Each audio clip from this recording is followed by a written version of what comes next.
어느 유명한 여자분이 92세 된 책도 내고 했던 분인데, 그분이 이렇게 젊은 사람들에게 이렇게 말했습니다. 마지막에 웃는 게 멋지고 좋은 인생인 줄 알았는데 살아보니 늘 웃고 사는 게 진짜 멋지고 좋은 인생이라는 것을 이야기했습니다. 많은 사람들이 그런 생각하죠. 마지막에 승리하고 마지막에 웃어야 진짜 웃는 것이라고 이야기를 하는데 그렇지 않습니다. 물론 마지막에도 최후 승리를 주시는 하나님의 은혜가 있기 때문에 마지막에도 웃어야 되겠지만, 또 부활의 은총이 있기 때문에 웃어야 되겠지만, 우리는 일상의 삶 속에서 기쁨과 또 감사가 넘쳐야 된다라는 생각을 합니다. 물론 잠시 고난이 없는 것은 아닙니다. 십자가의 고통이 없는 것은 아닙니다. 그러나 그 고통 가운데서도 참 기쁨, 감사가 넘치는 삶이 신앙하는 자의 본연의 모습이 아닌가, 그런 생각을 하게 됩니다. 오늘 말씀은 십자가를 몇 시간 후면 십자가를 져야 할 그때, 어떻게 보면 잠시 후에 십자가를 지고 자신의 목숨을 내놓아야 할 예수님의 입장에서 제자들을 위로해 주는 말씀입니다. 저는 가끔 그런 생각을 합니다. 참 예수님처럼 살기가 쉽지 않구나라는 생각. 왜냐하면 지금 자신은 십자가를 져야 하잖아요. 곧 죽음의 길을 걸어가야 되는데 오히려 제자들을 위로해 주고 있습니다. 이게 신앙의 길입니다. 자신은 목숨을 내놓고 십자가의 길을 걸어가야 하는 그런 급박한 상황에서도 어떻게 보면 죽음의 그림자가 내 앞에 와 있음에도 불구하고 오히려 제자들을 위로해 주는 모습, 이것이 진짜 신앙하는 모습이 아닌가. 보통 사람들은 이렇게 하기, 내 코가 석잔데 무슨 소리.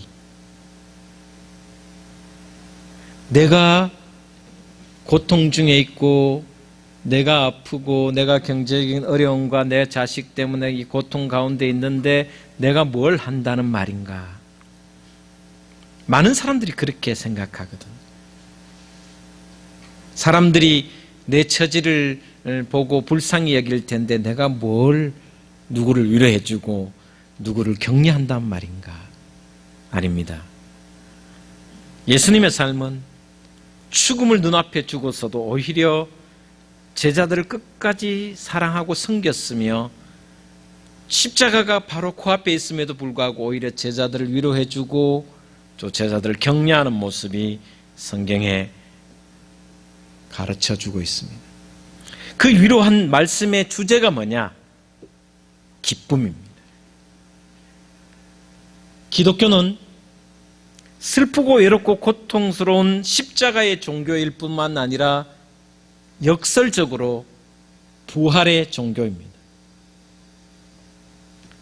슬프지만 지금 이 슬픔이 다시 부활의 기쁨으로 승리한다는 것을 알기 때문에 지금 십자가를 달게 치고 가는 것이 기독교 본질의 종교입니다.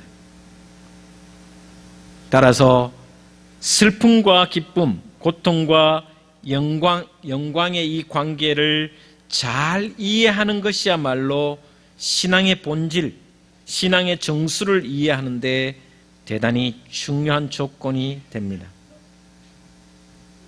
오늘 본 말씀 20절에 이렇게 이야기하고 있습니다.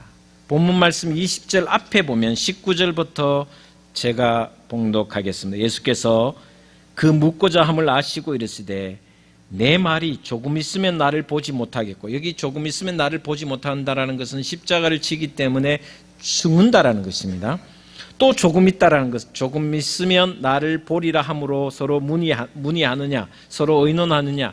여기에 조금 더 있는 것은 부활을 이야기합니다. 앞에 조금 있으면은 죽으면 내가 너희를 보지 못하고, 또 조금 더 지나면 내가 부활하니 너희가 나를 보리라는 이 말씀을 합니다. 그러면서 오늘 20절에 이렇게 말씀하고 있습니다. 내가 진실로 진실로 너희에게 이르노니 너희는 곡하고 애통하겠으나 세상은 기뻐하리라. 너희는 근심하겠으나 너희 근심이 도리어 기쁨이 되리라. 예수님 십자가에 못 박히어서 제자들이 슬퍼할 때 세상 사람들은 오히려 기뻐한다는 이 말입니다. 그죠? 이해가 되시죠? 너희는 근심하겠으나 그 근심이 곧 기쁨이 될 것이다. 잠시 근심할 수 있으나 곧 기쁨이 될 것이다라는 말씀을 합니다. 제자들이 기뻐할 이유가 뭐냐? 제자들이 기뻐할 이유는 부활하신 주님을 만나기 때문입니다.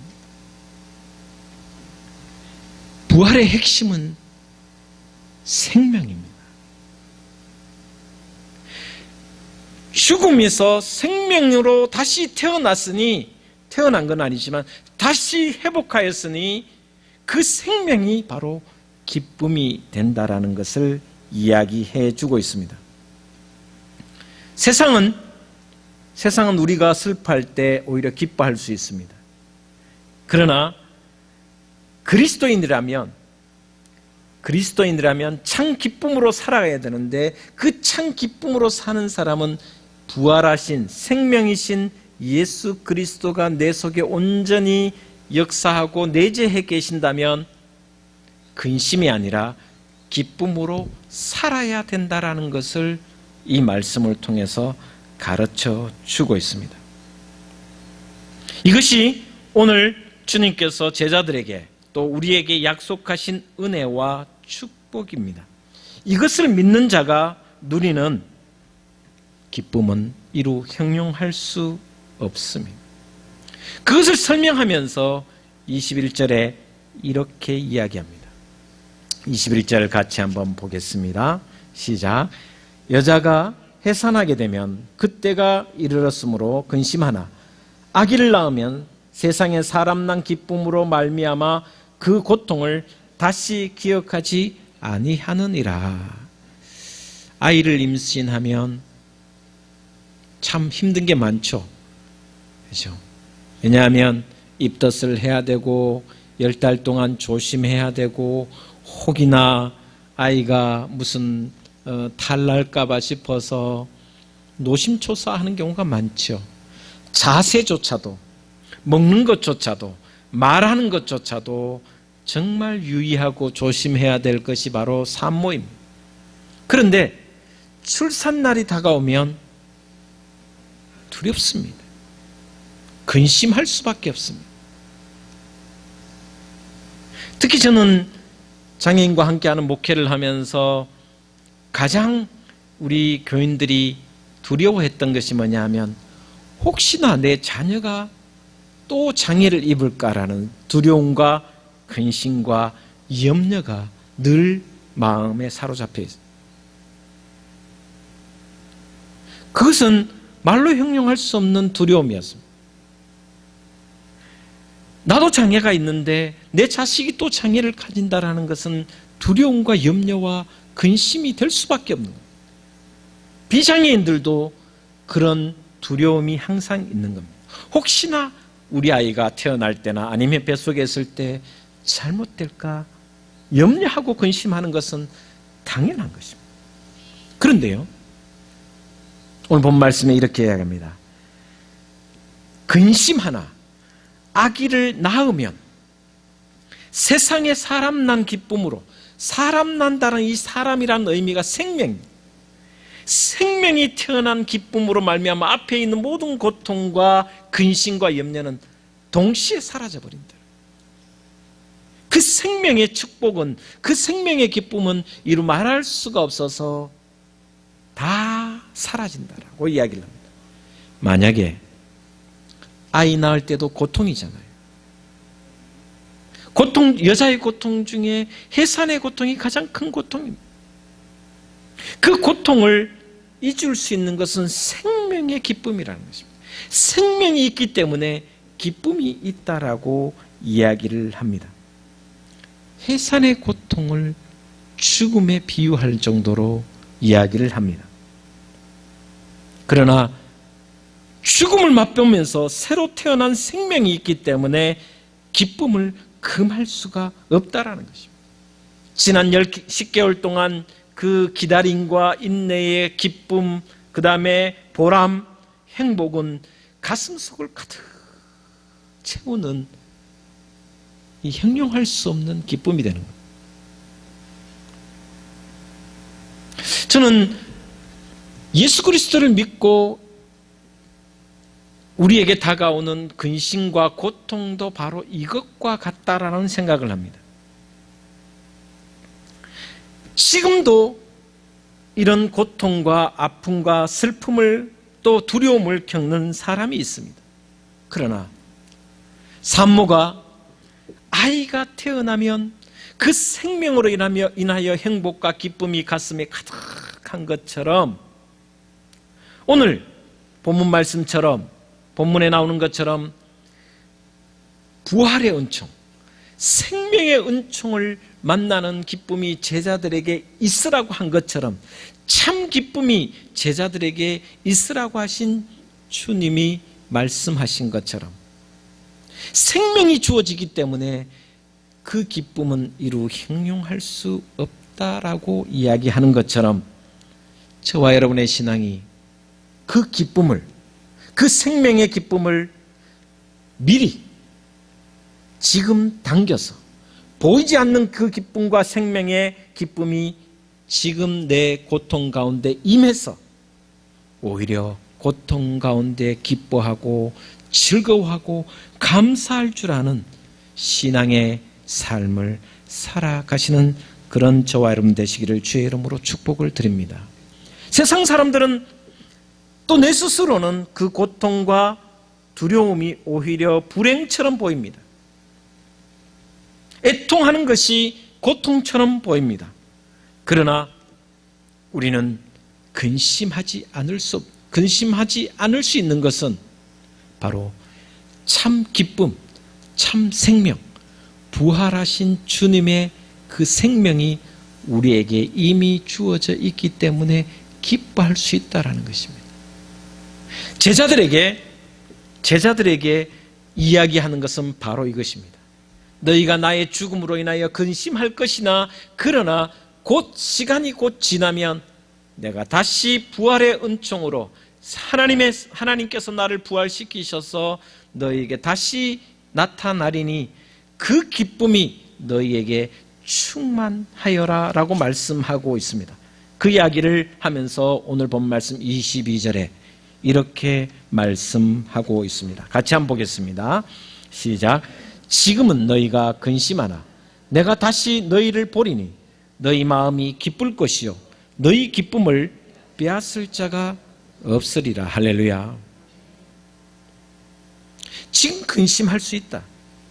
고통 가운데 있을 수 있다. 그러나 그 주님이 곧 우리에게 부활하신 몸으로 나타나 우리에게 보일 것이니 너희 마음이 기쁠 것이요 이 기쁨을 세상에 그 누구도 빼앗을 자가 없다라고 말씀하고 있습니다. 많은 사람들이 이 기쁨, 참 생명이신 이 기쁨을 온전한 생명이신 영원한 기쁨, 영원한 생명, 참 생명이신 이 주님을 내 가슴 속에 온전히 모시지 못하는 경우가 많다라는 것입니다. 그러다 보니 내 기쁨이 늘 세상 사람들에게 빼앗긴다라는 생각을 가지고 있습니다. 그 기쁨이 참된 기쁨이고 절대적인 기쁨이고 영원한 기쁨이고 참 생명인데도 불구하고 그 참 생명이 내 안에 내재해 있음에도 불구하고 우리는 그 기쁨을 누리지 못하고 오히려 충만한 기쁨으로 살아가지 못할 때가 많다라는 것입니다. 저와 여러분, 주님께서 오늘 다시 말씀해 주고 있습니다. 아니, 주님이 약속하신 말씀입니다. 기쁨으로 충만하여 감사하며 즐거워하며 살아가는 신앙의 삶이 다 되시기를 주의 이름으로 축복을 드립니다. 제자들에게 다시 명령처럼 말합니다. 야, 너희들 불안해하지 말고 두려워하지 말고 근심 가운데 거하지 말고 참 기쁨, 영원한 생명, 부활하신 주를 나를 만나니 그 기쁨으로 충만하게 살아라. 그리고 그 기쁨은, 그 영원한 생명은 그 누구도 빼앗을 수 없으니, 그 누구도 침입할 수 없으니 강력한 힘을 가졌으니 두려워하지 말고 근심하지 말고 또 염려하지 말라라고 이야기를 하고 있습니다. 그러면서 오늘 본 말씀 그 뒷절에 23절, 24절에 이런 말씀을 하고 있습니다. 우리 23절, 24절을 같이 보도록 하겠습니다. 시작. 그날에는 너희가 아무것도 내게 묻지 아니하리라. 내가 진실로 진실로 너희에게 이르노니 너희가 무엇이든지 아버지께 구하는 것을 내 이름으로 주시리라. 지금까지는 너희가 내 이름으로 아무것도 구하지 아니하였으나 구하라. 그리하면 받으리니 너희 기쁨이 충만하리라. 아멘. 도대체 이 세상 그 누구도 빼앗을 수 없는 영원한 기쁨, 그 기쁨이 우리에게 충만하도록 우리가 주님께 구하여 받아야 할 것이 무엇인가?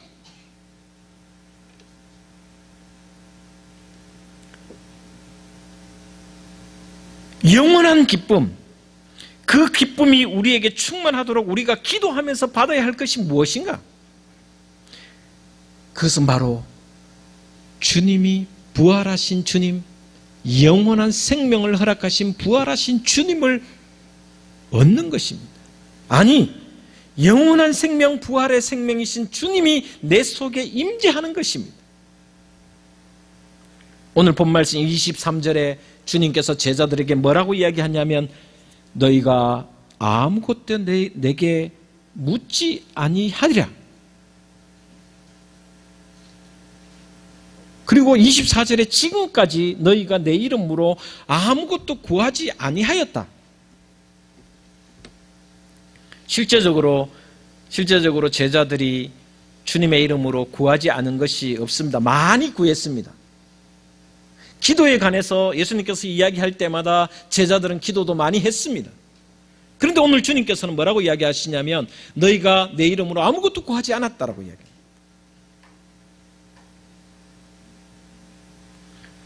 지금까지 제자들이 많은 기도를 했는데도 불구하고 예수님께서는 아무것도 구하지 않았다고 이야기합니다. 저는 이 장면을 한번 생각해 보았습니다.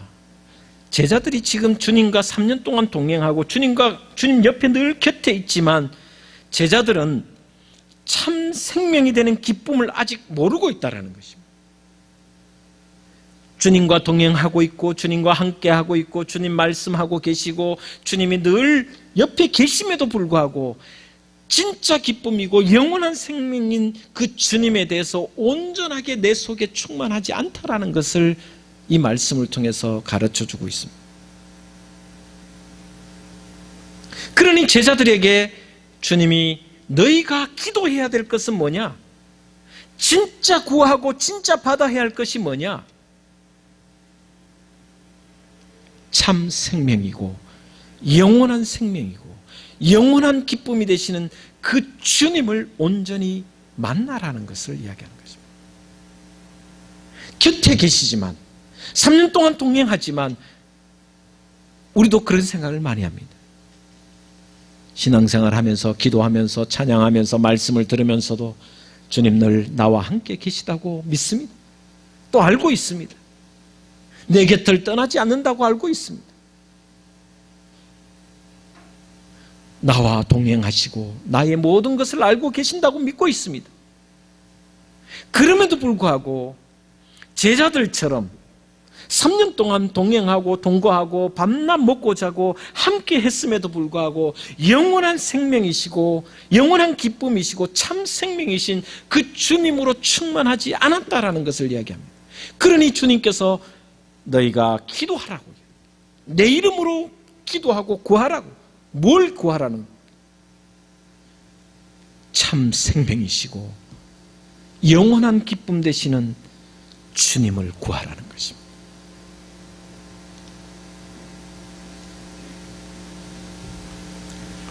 저와 여러분은 어떻습니까? 신앙생활하면서 정말 주님이 영원한 생명 되신다고 믿습니까? 영원한 기쁨이 참 기쁨이 된다고 믿습니까? 그렇다면 주의 이름으로 기도하셔야 됩니다. 우리가 날마다 엎드려 기도해야 할 것은 주님, 영원한 생명 되시고 참 생명 되시고 영원한 기쁨이 되시고 참 기쁨이 되신 그 주님을 날마다 만나게 하여 주시옵소서. 구하고 바라고 기도해야 된다는 것입니다.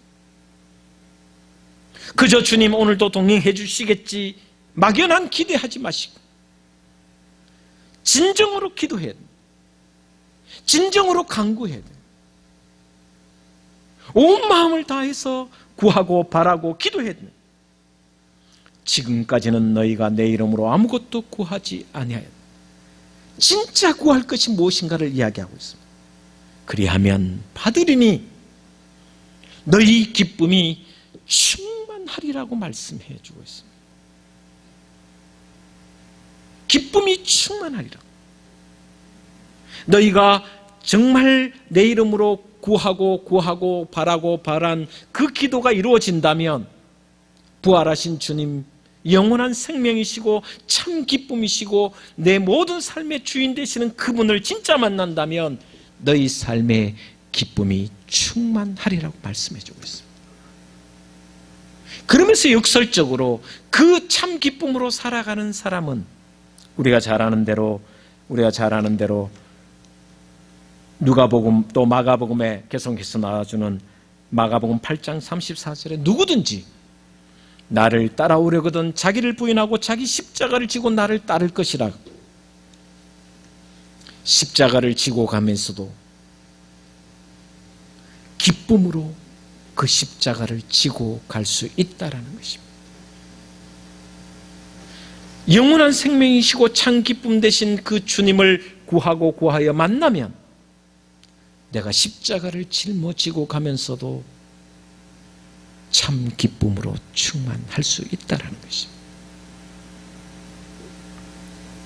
십자가를 짊어진다라는 것은 우리가 이제 많은 사람들이 십자가를 짊어진다라는 것은 예수님처럼 등지에 막 십자가 무게가 되게 무거웠습니다. 질질 끌고 가는 것처럼 생각하는데 여기에 나오는 자기 십자가를 지고 가라라는 따라오라고 하신 그 주님의 말씀은 그 명령은 어떤 명령이냐면 십자가를 짊어지고 가는다라는 뜻이 아닙니다. 십자가를 안고 가라는 것입니다. 십자가는 고통과 고난입니다. 자기 십자가는 자기에게 주어진 고통과 사명과 몫입니다. 여기 나온 헬라어는 단어가 바스타조라는 단어인데 가슴에 안고 가라 이렇게 이야기합니다. 가슴에 안고 가라. 십자가를 등에 지고 질질 끌고 고난 속에 슬퍼하며 비애스럽게 애통하며 끌고 가지 말고 가슴에 안고 가라. 여러분, 소중하고 귀중한 것은요, 저는 잘 모르지만 여자들이 이제 여성분들을 이야기하는 겁니다. 남자도 마찬가지인데 루이비통인가? 뭐죠?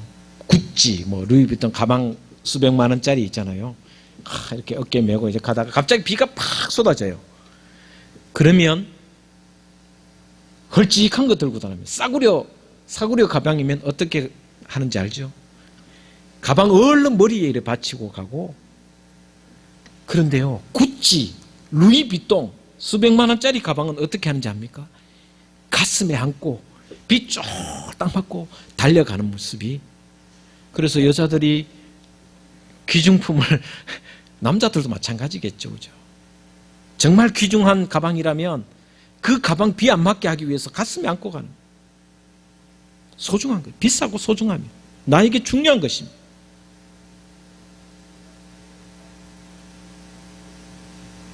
맞나요? 그렇죠? 루이비통 300만 원짜리 딱 쓰고 다니는 사람, 돈 많은 사람이면 또 할 수는 있겠지만 대부분은 가슴에 품고 안 젖도록, 비 안 맞도록. 왜? 비 빠르면, 비가 맞으면 색이 바래지니까 가슴에 안고 비 한 방울 안 맞고 머리하고 옷은 쫙딱 맞춰도 갑니다. 십자가는 바로 그렇게 지고 가는 겁니다. 내게 주어진 십자가가 고통스럽고 힘든 것처럼 느껴지고 좀 짊어지기 무겁다라는 생각이 들어도 주님은 내가 감당하지 못할 십자가는 주시지 않습니다. 아니, 그 감당할 십자가를 주실 때 내게 새 힘을 불어넣어 주실 것입니다. 그렇다면 우리가 그 십자가를 등에 지고 질질 끌고 억지로 가는 것이 아니라 가슴에 품고 귀하게 여기고 우리가 기도하면서 나아간다면 참 기쁨이신 그 주님이, 영원한 생명이신, 참 기쁨이시고 영원한 생명이신 그 주님이 나와 함께 하시기에 기쁨이 충만함으로 그 십자가를 안고 갈 수 있다라고 저는 확신합니다. 여러분의 신앙이 이런 신앙이 되셔서 주님도 십자가를 바로 앞에 두고도 기뻐하고 즐거워하라고, 참 기쁨으로 살아가는 제자들 살아라고 제자들에게 말씀하고 있습니다. 오늘 예배를 드리는 우리 둥지교회 모든 성도 여러분, 십자가를 가슴에 안고 그 십자가가 침이 되고 무거울지라도, 고통일지라도 근심하지 마시고 오히려 참 기쁨이고 영원한 생명이신 그 주님이 내 속에 계시니, 내 속에 역사하시니 기쁨이 충만함으로 달려갈 길을, 달려가는 그런 신앙의 삶을 살아가시기를 주님의 이름으로 축복을 드립니다. 기도하겠습니다. 하나님, 다시 말씀 앞에 섭니다. 지금까지는 너희가 내 이름으로 아무것도 구하지 아니하였으나 구하라 그리하면 받으리니 너희 기쁨이 충만하리라.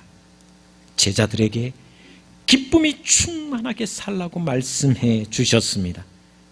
십자가를 지고 가는, 십자가를 져야 할 자신과 또 앞으로 십자가를 져야 할 제자들에게 기도하고 구하고 간구하며 하나님 앞에 부르짖으면 기쁨이 충만하여 영원한 생명이신 주님이 내 속에 내재하여 역사하여 십자가를 가슴에 안고 기쁨으로 충만하게 달려갈 길을 달려가리라고 약속해 주고 있습니다. 이 은총이, 이 은혜가 우리 둥지교회 모든 성도들의 삶에 풍성하게 채워 주시옵소서. 예수 그리스도 이름으로 기도 올리옵나이다. 아멘.